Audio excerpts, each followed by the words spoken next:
Breaking news today. Please subscribe and then check notification box to get all breaking news alerts.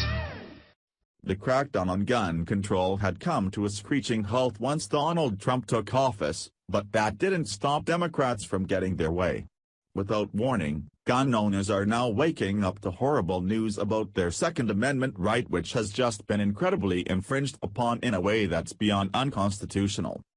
To control people's right to their own safety and property is at the top of liberals' list of what's most important to them to regain some semblance of power. As such, they find any and every loophole they can to usurp citizens' rights that they don't like. Sneaky liberals plotted against Republicans and surprised everyone with what they were able to pass through the night, forcing law-abiding Americans into confiscation or face jail time.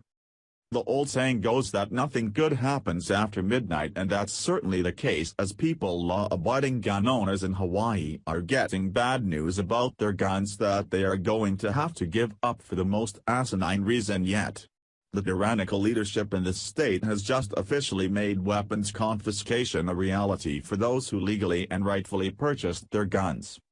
The Daily Caller reports. Hawaiian authorities have asked medical marijuana users to voluntarily surrender firearms due to their medicinal status. This may mark the first time a law enforcement entity has moved to confiscate guns from cannabis patients.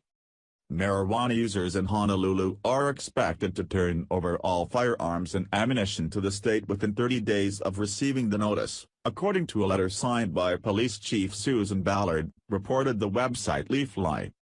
The state's first medical marijuana dispensary opened in August, but federal law prevents patients who ingest cannabis from owning a firearm. Marijuana is still categorized as a Schedule I drug by the government and is considered in the same league as ecstasy and heroin. 29 states and Washington, D.C., who have passed laws to legalize cannabis for medical or recreational use, but the Bureau of Alcohol, Tobacco, and Firearms, ATF, issued a letter in 2011 saying there will be no exceptions for weed users with regard to gun ownership.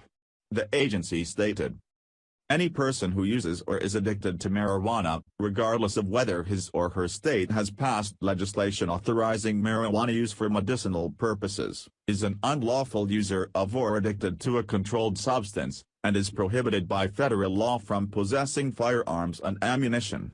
ATF.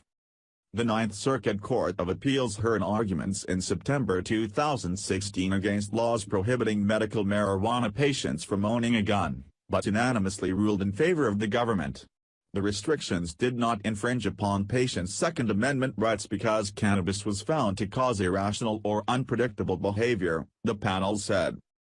This new wave of unconstitutional control comes after the liberal state of Oregon created a different way to force legal gun owners to forfeit their weapons or face jail time. Second Amendment watchdogs at 2A News explains the bill and the government's gross overreach. On Wednesday, Oregon Governor Kate Brown signed into law a Democrat-sponsored gun confiscation bill, permitting Oregon judges to order guns to be confiscated under an extreme risk protection order, based on hearsay evidence, and before the gun owner is permitted a hearing to challenge the order. The law is based on Oregon Senate Bill 719 and was passed by Oregon Democrats despite widespread condemnation by constitutional scholars and gun rights groups. All but 4 Democratic senators voted in favor of the bill, while every Republican senator but one voted against the bill. The sole token Republican voting for the bill, Senator Brian Bockwist, R. Dallas, Oregon, claimed the law would reduce veteran suicides, and it was under that noble-sounding purpose that Democrat legislators steamrolled the bill through the legislative process. Paul Phillips, president of Oregon Gun Owners, noted the hypocrisy in the underlying purpose of the bill. The bill, he says, will do little to prevent suicides.